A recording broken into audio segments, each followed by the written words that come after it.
Imagine you're climbing Mount Johnson in Denali National Park with a friend. You've chosen the Escalator route, a steep and technical alpine climb of 5,000 feet length with a mix of steep rock, ice, and snow, which both of you had climbed before. But suddenly, a single misstep causes both of you to fall 1,000 feet from the mountain. This is exactly what happened to Robbie and Melissa. Mount Johnson, standing at 8,400 feet in the Alaska Range, isn't the tallest peak in Denali National Park, but what it lacks in height, it makes up for in sheer difficulty. The mountain, located 15 miles southeast of Denali, is known for its vertical granite faces that rise sharply from the Ruth Gorge.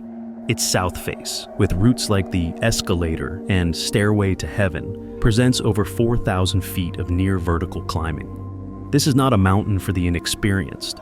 The challenges climbers face on Mount Johnson include not only steep icy cliffs, but also sudden changes in weather, with temperatures dropping well below zero and winds fierce enough to knock even seasoned climbers off balance. Its verticality and isolation demand the highest level of technical skill. Its isolation, combined with its demanding climbs, has kept Mount Johnson from becoming a high-traffic destination, making accidents and fatalities less reported compared to more popular peaks in the Alaska Range. Climbing Mount Johnson is a battle against both the elements and the terrain. The routes here are infamous among climbers for their relentless steepness, requiring endurance, precision, and mental fortitude to face the constant threat of avalanches or rock falls. Even in the best conditions, this climb is grueling. Ice axes and crampons are essential, as the snow and ice are ever present. In summer, the snow may melt just enough to expose slippery, loose rock, while in winter, the ice and snow can cover dangerous crevasses that are hard to see until it's too late. Climbers on Mount Johnson must be constantly vigilant, knowing that one small mistake could mean disaster. Robbie Makis and Melissa Orzechowski, the two climbers who would attempt this peak, were no strangers to high-risk adventures. Robbie, a 52-year-old forest ranger, had spent years in the mountains of New York's Adirondacks, where she built a reputation as a fearless rescuer and climbing expert. Her work as a ranger had prepared her for the worst, as she regularly carried out rescues in treacherous weather and hazardous conditions. Beyond her professional achievements, Robbie was a powerful advocate for the LGBTQ+ community. She helped organize the first Queer Ice Festival and became a role model for climbers from marginalized communities, showing that anyone could find a place in the outdoor world if they were determined enough. Melissa Orzechowski, at 30, was much younger than Robbie, but no less experienced. She was a teacher who spent much of her free time climbing mountains around the world. Her love of the outdoors had led her to move from New York to California, where she continued to push her limits. A skilled climber and an outgoing, warm person, Melissa shared Robbie's passion for adventure. Together, they had conquered many difficult climbs, and their bond had only grown stronger with each new challenge. Their decision to take on Mount Johnson was not made lightly. They knew the risks and the technical difficulty involved, but they believed they had the skills and the determination to make it. The Escalator route, which Robbie and Melissa decided to attempt, is one of the most dangerous paths up Mount Johnson. It involves 5,000 feet of near vertical climbing over rock, ice, and snow. The route is not only physically demanding, but mentally taxing as well. The steep angles and exposed ledges leave little room for error, and the constantly shifting ice and snow can make even experienced climbers lose their footing. To make matters worse, the weather can change in an instant. One moment, the sky is clear, and the next, climbers find themselves trapped in a blizzard with visibility near zero. These are the conditions Robbie and Melissa knew they would face, but they were prepared. On April 25, 2024, Robbie and Melissa set out for their climb, fully aware of the mountain's dangers. They carried the best gear: ropes, ice axes, crampons, and enough supplies to last them through the unpredictable Alaskan weather. Robbie, with her years of experience, led the way, while Melissa followed closely behind. Together, they had climbed many peaks before, and they had learned to trust each other with their lives. The early part of the climb was tough, but manageable. They navigated icy ridges and steep snowfields with precision, always aware of the looming vertical granite walls above them. The cold winds whipped around them, but they pressed on, determined to conquer the Escalator. As they ascended, the mountain seemed to grow more menacing. The air thinned, making every step feel like a battle. Their muscles burned with every move, and the snow beneath them shifted unpredictably, as it so often did on this route. But they were experienced climbers, fully aware of the risks they were taking. But sometimes, even experience can't prepare you for the raw, unpredictable power of nature. High above them, on the same route, another group of climbers had been making their way up. These two men, Kevin McGarity and Louis Allen, both professional mountain guides, were ahead of Robbie and Melissa. As they made progress, they kept a watchful eye on the terrain around them, scanning for any signs of danger. Little did they know, they would soon witness something truly catastrophic. The fall happened fast, too fast for anyone to react. One moment, Robbie and Melissa were navigating the icy face, focused on their climb, and the next, the sound of breaking ice and tumbling rock filled the air. The exact cause of the fall isn't clear, but the precarious conditions of the route played a significant role. The ice, unstable and brittle, gave way beneath them, and in an instant, both climbers were sent plummeting down the mountain. They fell 1,000 feet. The sheer speed and height of the fall made it almost impossible to comprehend in the moment.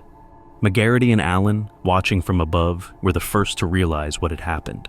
In shock, they quickly radioed the Alaska Regional Communications Center, reporting the fall and the likely dire consequences.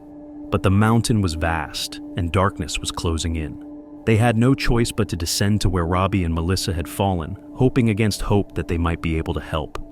When they reached the scene, it was clear the situation was grim. Robbie had died on impact. Her body lay motionless.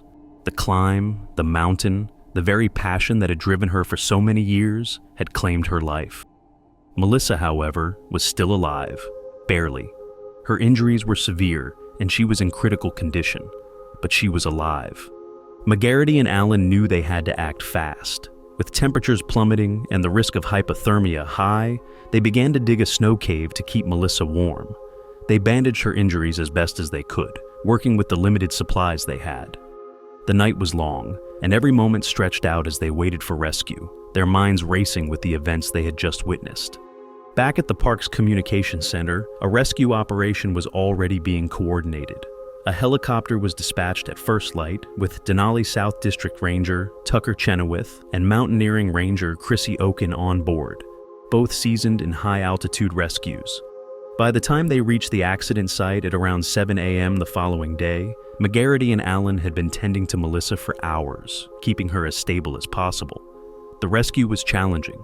The helicopter hovered above the steep face, while Chenoweth and Oken were short-hauled down to the site. They assessed Melissa's condition and worked quickly to prepare her for the extraction. The terrain, coupled with the gravity of the situation, made everything more difficult, but the Rangers were professionals, trained for exactly this kind of high-pressure, life-or-death scenario. With Melissa secure, they began the process of short-hauling her back to the flat glacier staging area, where she was transferred to the helicopter and flown to Talkeetna. From there, she was immediately airlifted to a hospital for further treatment. Melissa's injuries were extensive, including multiple broken bones, fractures, and frostbite. Most notably, her spine was fractured, which required extensive medical attention and long-term rehabilitation. She also experienced significant swelling, particularly in her face, with her eyes swollen shut after the accident, and her recovery would be long and difficult, but she had survived. For Robbie, though, there was no rescue.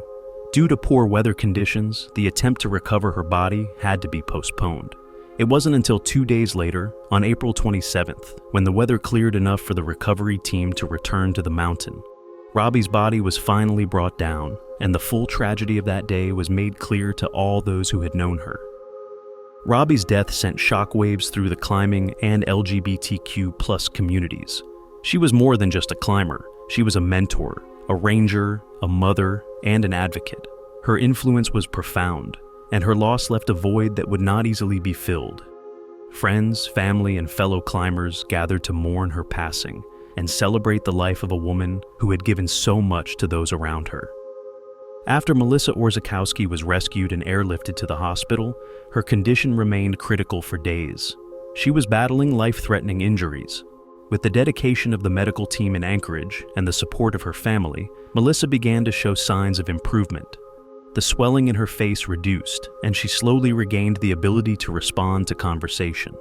However, it was clear that her recovery would be a long journey, likely taking a full year of physical therapy and rehabilitation. Her medical expenses were expected to surpass $100,000, leading her friends and family to create a GoFundMe campaign to help cover the costs. As Melissa's condition began to stabilize, her family and supporters had the chance to meet the two climbers who were instrumental in saving her life. Denali South District Ranger Tucker Chenoweth on the far left, and Mountaineering Ranger EMS Coordinator Chrissy Oken on the far right are pictured alongside climbers Kevin McGarity and Louis Allen. These two climbers were instrumental in the rescue efforts for Melissa Orzechowski after her tragic fall, helping her survive through the night until the Rangers arrived. Melissa's father expressed deep appreciation for their heroic efforts, knowing that without them, the outcome could have been much worse. The climbers, humble about their actions, simply responded that they did what they knew Robbie and Melissa would have done for them. In the climbing world, the story of Robbie Meckes and Melissa Orzechowski became a sobering reminder of the risks climbers face every day. Even the most experienced, the most prepared, are at the mercy of the mountains. And sometimes, despite all precautions, nature wins.